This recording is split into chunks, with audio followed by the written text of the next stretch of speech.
Salam, xoş gördük sizlərin yenidən mənim kanalımda. Mən sizin tarix müəlliminiz Tural Hoca. Bugün sizlərə 11 may 2025-ci il tarixdə keçirilmiş MGM və OTK-nın birgə təşkilatçılığı tərtib olunan deməli sınaq imtahanının, blok sınaq imtahanının 11-ci siniflər üzrə 2-ci qrupdan tarix suallarının izahını verəcəm. Birinci sualımız belədir. 2023-cü ilin sentyabrında lokal antiterror əməliyyatından sonra işğaldan azad edilmiş torpaqlarımızda həyata keçirilmiş tədbirlərə aiddir. Ümumiyyətlə bu mövzunu biraz yaxşı təkrarlamanız lazımdır, çünki bu mövzunun sualın düşmə ehtimalı daha çoxdur, həm də biraz maraqlı və bizim üçün vacib mövzudur. Bu da cavab, deməli bax bu əvvəldən olub da 2020-ci ildə torpaqlar azad olunanda 44 günlükdə olub. Bu olmaz. Füzuli Beynəlxalq Hava Limanı bundan əvvəl olub. Hərbi Qənimətlər Parkı bu 2021-də olmaz. Burada cavab nə olar? D bəndi olar. Zəfər paradı həmin o belə deyək də tam suverenliyimiz bərpa olunandan bir ay sonra, 2 ay sonra dekabr ayında həmin o Zəfər paradı 2023-cü ildə orada keçirildi. 62-ci suala baxırıq. Almaniya 1941-ci ilin iyun 22-sində SSR-yə hücum etməklə Yalta konfransı olmaz. Versal Vaşinqtonun iflası bu Reynə qoşun yeritməkdir. Millətlər Cəmiyyətindən çıxması 1933-də olmaz. İlk dəfə almanların yaşamadığı ərazilər. Burada cavab nə olar? C bəndi olar. Deməli, burada cavabımız nə olacaq? Molotov-Ribbentrop paktının şərtləri. Həmin şərtlərə görə nə idi? Bunlar 10 il müddətində bir-birindən nə eləməlidirlər? Müharibə eləməməlidirlər. Bu pakt bağları 1939-da. Cəmsi 2 il sonra isə Almaniya müharibə elan etmədən SSR-yə hücum edib. 62-də cavab C bəndidir. Bu sualda daha doğrusu. İndi başqa variantda başqa sual ola bilər. Azərbaycanda mezolit dövrü yeniliklərinin neolit dövründə davam etdirilməsi nəticəsində. Bax görürsünüz, mezolit dövrü yeniliklərinin deyir. Nədir? İstehsal təsərrüfatının əsasının qoyulması, sonra ox və kaman, yaxud nə bilim, indi baxaq görə variantlarda nə deyirsə, nə yenilikləri var mezolit dövrünün. İstehsal təsərrüfatı formalaşırdı. Bəli, burada yenilikdir, burada da formalaşır. Biri götürərsən. Müxtəlif heyvanlar əhəlləşdirilirdi. Bəli, ilk heyvanlar mezolitdə əhəlləşdirilib, neolitdə də yəqin ki, davam edib, enolitə qədər gedib. İkini də götürərik. Metaldan əşyalar hazırlanması nə mezolitdə var, nə neolitdə var. Qəbilədə qadınların mövqeyi güclü idi. Bu mezolit dövrünün yeniliyi deyil, axı bu üst paleolitin yeniliyidir. Bu olmaz, 4 olmaz. Əkinçilikdə qoşqu heyvanlarından istifadə erkən tuzdadır. Buna görə də 5 də olmaz. Doğru cavab nədir burada? 1, 2. 64-ə baxaq. 64-cü sualda nə deyir bizə? Xəzər dənizində Azərbaycan hərbi donanmasının yaradılmasında əsas rol oynamışdır. Bu Nadir Şah, belə deyək də, o vaxt donanma yaratmaq istəyib, amma alınmayıb. Həm İran körfəzində, həm Xəzər dənizində. Bu ümumiyyətlə səhvdir. Düşmənçilər müqaviləsində əksinə Rusiyaya verilirdi icazə, yalnız Xəzər dənizində qoşun donanma saxlamaq. İlk dəfə hərbi müdaxiləyə məruz qalması 909-dur. Slavyanlar tərəfindən də olmaz. Mərzban İbn Məhəmməd tərəfindən donanma yaradılmasına başlanması. Mərzban İbn Məhəmməd dövründə ola bilər donanma olsun, amma burada hərbi yox, ticarət donanmasıdır. Ticarət gəmiləri üzməyə başlayıb ilk dəfə. Bizdən burada hərbini soruşur. Hərbi nədir? İngiltərə Xəzərdəki donanmanın bir hissəsini AXC-yə verib çıxarkən. Amma əsas hissəsini kimə vermişdi? Deməli, qvardiyaçılara verib, bizə yox. Amma bir hissəsini də bizə verib. Biz də sonradan İtaliyadan katerlərlə, müsvalt gəmilər falan almaqla razılaşmışıq. Onun pulunu nə ilə ödəyəcəkdik? Neft və neft məhsulları ilə. 65-ə baxırıq. Deyir, xəritədə ulduzla işarələnmiş dövlətlərin tarixdə nə vaxt 1720-ləri soruşur. Hansı ölkədə bu? Rusiyadır, bu da nədir? Osmanlı. Düzdür? Bunlar 1724-də nə bağlayıblar? İstanbul müqaviləsi. Yəqin ki, dərhal da bundan sonra cavabı tapa bilərik də. Nədir? Səfəvilər dövlətinin ərazini işğal etmələrini ediblər. Hər ikisi razılaşdırıb işğal ediblər. Növbəti sual 66-dır. Baxaq. Cənubi Azərbaycan bu məşrutə inqilabıdır. Məşrutə. Bu Şeyx Məhəmməd Xiyabanidir. Bu da belə deyək də Seyid Cəfər Pişəvəri. Təbrizin demokratik hərəkatının mərkəzinə çevrilməsi hamısında olub. Hamısında Təbriz mərkəz olub. İlk dəfə qanunverici sənədə malik əncümanlar. Əncümanlar bu seçkili orqanlar idi. İlk dəfə isə məşrutə inqilabı zamanı yaradılıb. Şeyx Məhəmməd Xiyabani deyirsə, bu avtomatik bura gəlir. Azərbaycan dilinin, bu dil haqqında qanun Pişəvəriyə aiddir. Əmək haqqında qanun da Pişəvəriyə aiddir. Burada həmçinin Təbriz Universitetinin yarandığını da görürük. Şəvəri dövründə 21 Azər hərəkatı nəticəsində. Deməli, doğru cavabımız nə olmalıdır? 1-ə B, 2-yə C, 1-ə B, 2-yə C, 3-ə D, Y. Hansı variantdadır? Y variantındadır. 67-yə baxırıq. Azərbaycanda Demokratik Hərəkatın 1905-1907-ci illər dövrünə aid səciyyəvi xüsusiyyətləri müəyyən edin. Bax, görürsünüz, burada ilk ümumi tətillər baş verməz. İlk ümumi tətillər bundan əvvəl baş verib də, yəni 1905-ə qədər artıq tətillər olub. Ona görə 3-ü götürməliyik. Azərbaycan Milləti ifadəsi mətbuatda işlənməsindən başlanması 1891 Kəşkül qəzetidir. Bu da olmaz. Milli Azadlıq Hərəkatının əsasının qoyulması. Bu da olmazdı. Yəni bu 1875-dən götürəcəyik də bunun əsasının qoyulması. Hə, indi burada cavab nə qalır? 1-2. Muxtariyyət tələbini irəli sürürdük. Bəli. Milli siyasi partiya və təşkilatların formalaşması. Bu da bəli. Doğru cavab nədir? A bəndidir. 68-ə baxaq. 68-də nədir? 1920-ci ilin yayında hərbi qüvvələrin Naxçıvan arasında daxil olan dövlətləri xəritədə müəyyən eləyin. Söhbət burada Türkiyədən gedir. Bir də, yəni Osmanlıdan, bir də Rusiyadan gedir, Sovet Rusiyasından. Veysel bəyin başçısı Türk qoşunları, sonra isə Sovet qoşunları daxil olur. 2-3 olmalı doğru cavab nədir? B bəndidir. Sonra deməli, baxırıq bura.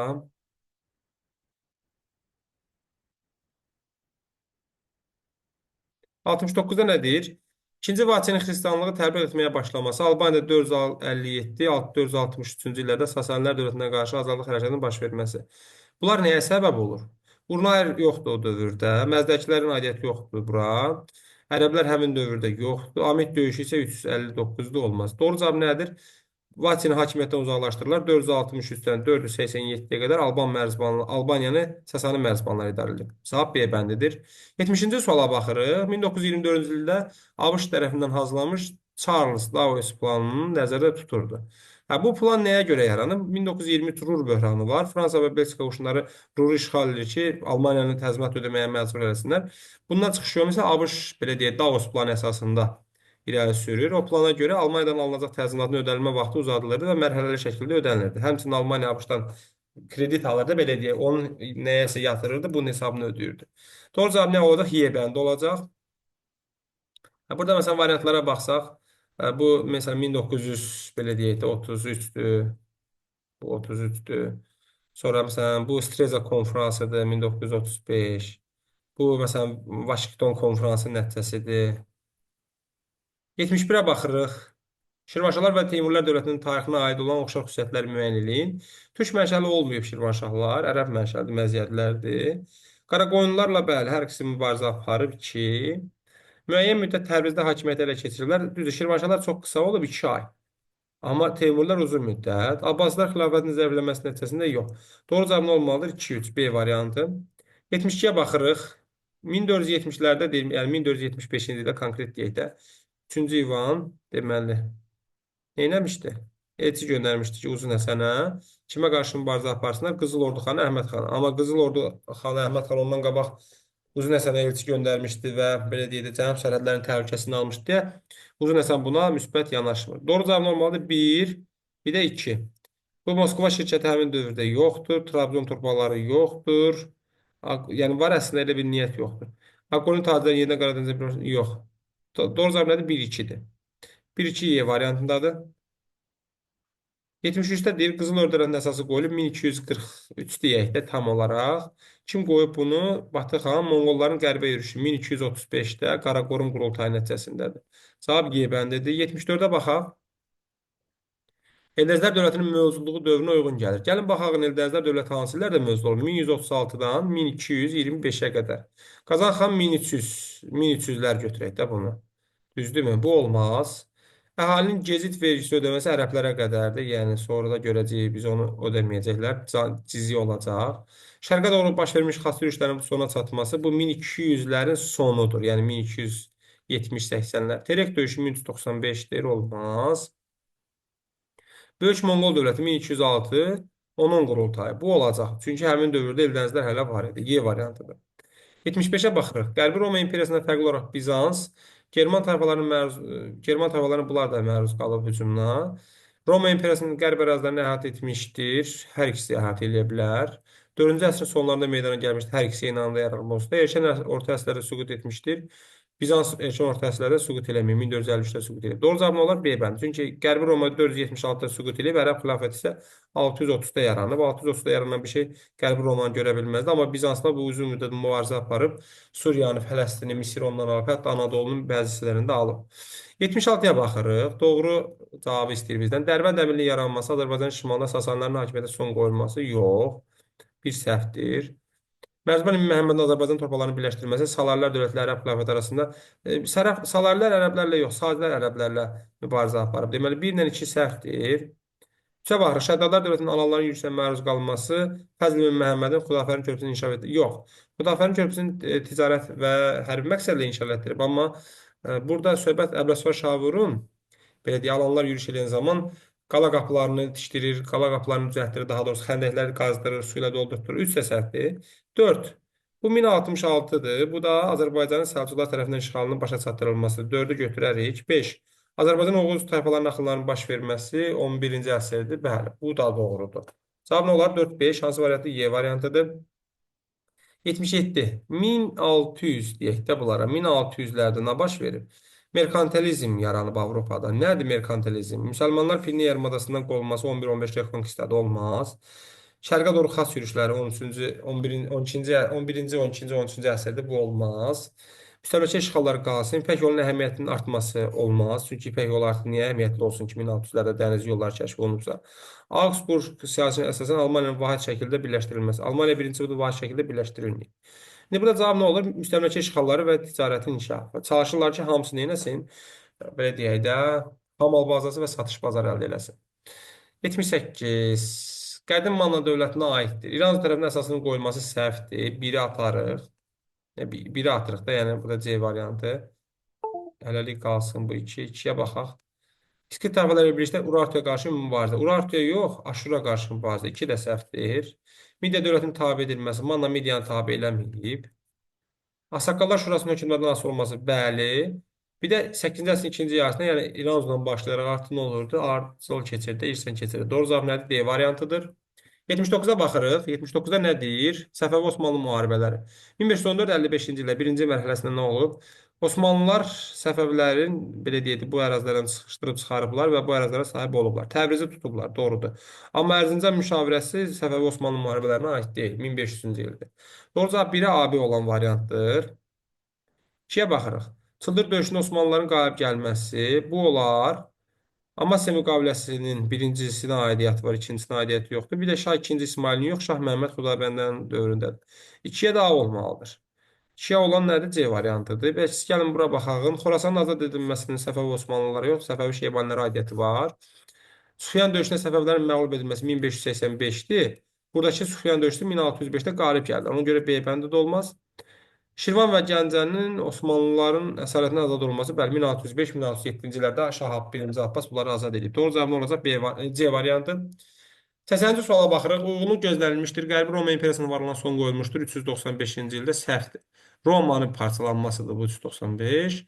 Frank İmperatoru Böyük Karl ərəbləri məğlub etdi. Poitiers döyüşündə səhvdir. Poitiersdə Karl Martelli idi və imperator deyildi. Müqəddəs Roma İmperiyası meydana gəldi. Verden müqaviləsinin imzalanması nəticəsində yox. 962-də meydana gəlib Ottonun Romanı tutması ilə. Bizansla Böyük Səlcuq dövləti arasında müqavilə imzalanmışdı. Bəli, 1071 Malazgirt döyüşündən sonra. Bu doğru cavabdır. Bəs 7 nə səhvdir? Kordova xilafəti mübarizə aparmışdı Bizans imperatoru Justinianla. Justinianın hakimiyyət illəri 527, 565-dir. Kordova xilafəti yaranıb 756-da. Necə ola bilər ki? Doğru cavab nədir? D bəndidir. Sonra növbəti sualımız 81-dir.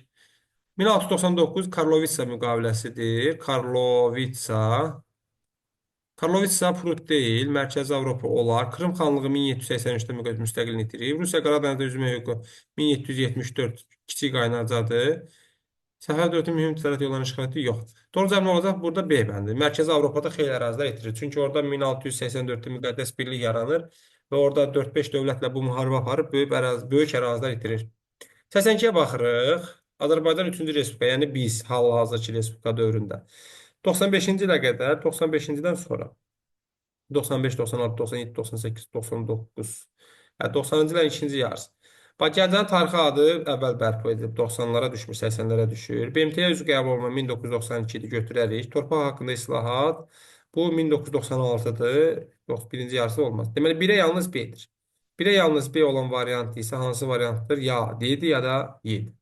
İndi baxırıq ikinciyə. İkinci yarısı NATO-nun sülh naminə tərəfdaşlıq proqramına qəbul edilməsi. Bu qalsın. Konstitusiya məhkəməsi. Yəni, bu olar. Bakı susu olar. Doğru cavab nə olar burada? 1'ə B, 2'ye BC. Çünki bu 1990, ha, bu 1999'dur. Bu 100% budur. Doğru cavab Y variantıdır burada. 82. 83'e baxırıq. Xronoloji ardıcıl müəlliliyin ərəb xilafətinin meydana gəlməsi. Deməli, bu olacaq 630. Dəndərəkan 1040. Qarşısında alınması bu Poitiers döyüşü 732. Ardıcıllıq necə olmalıdır? 1, 3, 2. Sonra 84. 20-ci əsrin əvvəlində Böyük Britaniya Fransanın Mərakeşdə hakimiyyətini tanıdı. Bəli, bunlar 1904-cü ildə öz aralarında razılığa gəliblər. Fransa Misiri tanıyır Böyük Britaniya. Böyük Britaniya da Mərakeşi verir, belə tanıyır daha doğrusu üstünlüyünü orada alanı Fransanın. Ondan sonra 1907'de Böyük Britaniya ilə Rusiya Peterburq müqaviləsi ilə artıq Antantanın yaranması başa çatdırılır. Bir də bu Cənubi Afrikanın işğalını başa çatdırır. Son 3-cü Bur müharibəsi var 1899-1902. Burada qalib gəlir Burlara və Cənubi Afrikanın işğalını başa çatdırır. 1910-cu ildə isə Cənubi Afrikada dominion hüququ verir. 1-2 olmalıdır burada cavab. 3-ə baxaq. Saxalin və Mandirədə şərəksiz ağlığa nail oldu. Yox, bu Yaponiyaya aiddir 1905-ci il Portsmut sülhünə görə. Hindistan oradan mübarizəyə başlayıb. Yox, Hindistan oradan mübarizə bu 18-ci əsrdə başlayıb. Bu olmaz. Doğru cavab 1-2-dir. 85. Azərbaycanda birinci və ikinci respublikaların tarixinə aid oxşar cəhət. Söhbət nədən gedir? AXC-dən və Azərbaycan SSR-dən. Azərbaycan SSR-də. Konstitusiyanın qəbul edilməsi. Konstitusiya qəbul edilməyib AXC. Gürcüstan bəli, AXC dövründə də, Azərbaycan SSR dövründə də Azərbaycana qarşı ərazi iddiaları olub. Torpaq kəndlərə pulsuz paylanması. AXC nə torpaq məsələsini həll edə bilir, nə konstitusiyanı. Latın qrafikalik əlifbaya keçid 1929-dur. Bu Latın qrafik əlifbaya keçirilməsi olmuyor. Tədrisin amma Azərbaycan dilində aparılması ola bilər. Hər ikisi üçün ortaq cəhət 2-5. 3-cü əsrə aiddir, amma yerdən əvvələ Atropatena dövlətinin Selevkilərin işğal altında olması yerdən əvvəl 223 Artabazanın dövründə 3-cü Antiox gəlir Atropatenanı məğlub edir, Aslana salır. Bunu götürərik. Karfagen 146-dır, 2-ci əsrdir. Olmaz. Alan tayfaların Albaniya ərazisində hücumlarının başlaması 1-ci, 3-cü əsrdir. Bu ən böyük işlərdir. 72-74-dür. Olmaz. 3 də olmaz.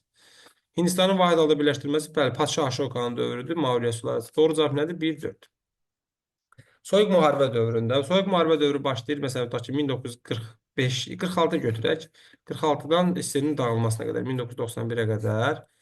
Hə, Türkiyəyə aid olan Böyük Britaniya. Trümen doktrinası 1947 Türkiyəyə aiddir. Bəli.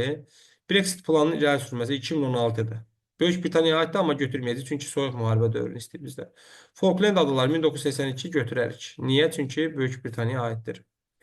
Enozi siyasətində qarşı Kipr adasına qoşun çıxarılması 1974-dür, aiddir, Türkiyəyə götürərik. Montreal konfransı 1936 Türkiyəyə aiddir, amma götürməliyik, çünki soyuq müharibədən əvvəldir. İndi baxırıq burada nədir? Situasiyamıza.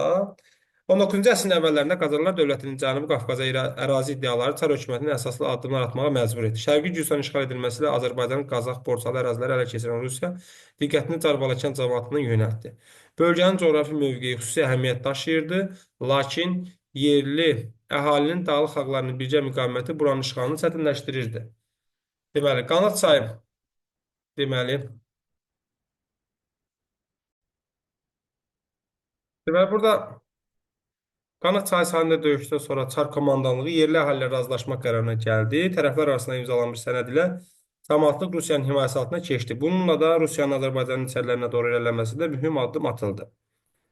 Baxaq burada, bəhs olunan dövrdə Qacarlar dövlətinin Rusiyanın işğal hərəkətə keçirməyə vadar edən mətndə verilməyən adımını yazın.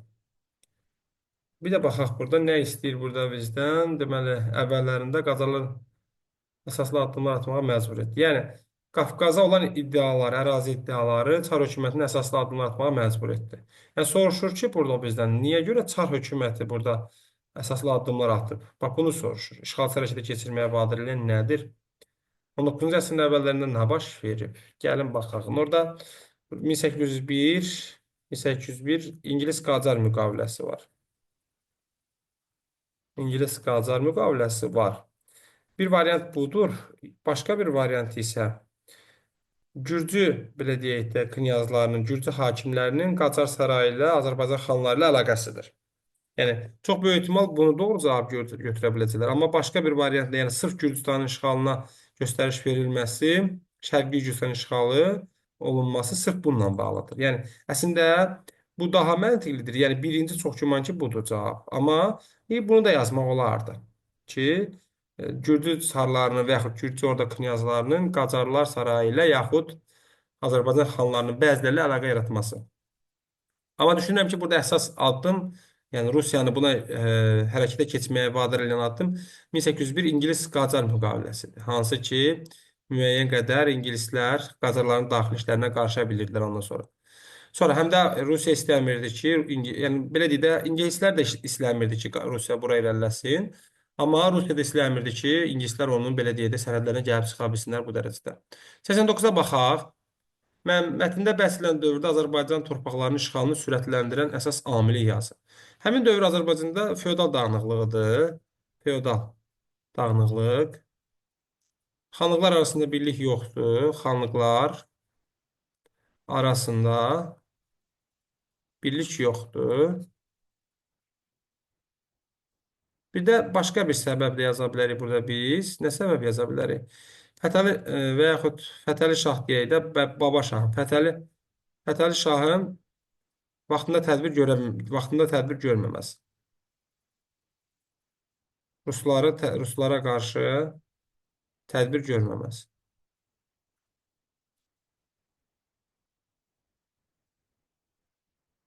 Sonra başqa bir də yəni əslində burada səbəb əsas amil budur. Xanlılar arasında birliyin olmamasıdır. Əsas amil budur. Yəni onlar bir ayrı-ayrılıqda ruslara qarşı ya mübarizə aparırdılar, ya onlara yaxınlaşırdılar və s. Yəni əsas budur da, yəni feodal dağınıqlığı və xanlıqlar arasında birliyin olmaması. Yəni çoxlu səbəbləri var. Fətəli Şah vaxtında ruslara qarşı tədbir görməyib, sonra xanlıqların bəziləri Rusiya ilə yaxınlaşır. Məsələn, Quba və Lənkəran xanlıqları Georgiyevsk müqaviləsi var. Özlərini onların belə deyək himayəsinə verməyə çalışırlar. Sonra Şəki və Qarabağ xanlıqları Kürəkçay müqaviləsinə özləri ilə Rusiyanın öz qoşunlarını buraxırlar əraziyə və s. Amma əsas səbəb, yəni bunların hamısı təməlində durur xanlıqlar arasında birliyin olmaması, feodal dağınıqlığı. Mətndə bəhs olunan sənədin şərtlərindən ikisini yazın. Hansı sənəddən söhbət gedir? Camaatlığın bağladığı sənəd hansı sənəddir? Adlı öhdəlikdir bu, amma sənədin adı soruşmur da bu. Yaza bilərsiniz amma cavabda. Bu sizin pilosunuzdur. Hələ bilmirik də meyanlarda nə verib. Yox, bir neçə səbəb şərti var orada. Məsələn, belə deyək, ipəklə xərac, sonra ərazilərində rus qoşunlarının yerləşdirilməsi, girov verilməsi, sonra nə var orada bir də? Xarici müstəqilliklərin itirilməsi, daxili müstəqilliklərin saxlanılması və s. Yəni, bu, belə deyək də, əsas şərtləri idi. İkisini də yazsanız, sizə neyniyər? Bəs eləyər. Doğru cavablarımız bunlardır. Ümid edirik ki, siz də düz yazmışsınız. Mən sizin tarix müəllimiz Tural müəllim daha bir sınağın izahına, belə deyək, sonuna gəlib çatdıq. Növbəti sınaq izahlarında, imtahan izahlarında görüşmək ümidindən sağollaşıram. Sizdən sağ olun, özünüzə yaxşı baxın.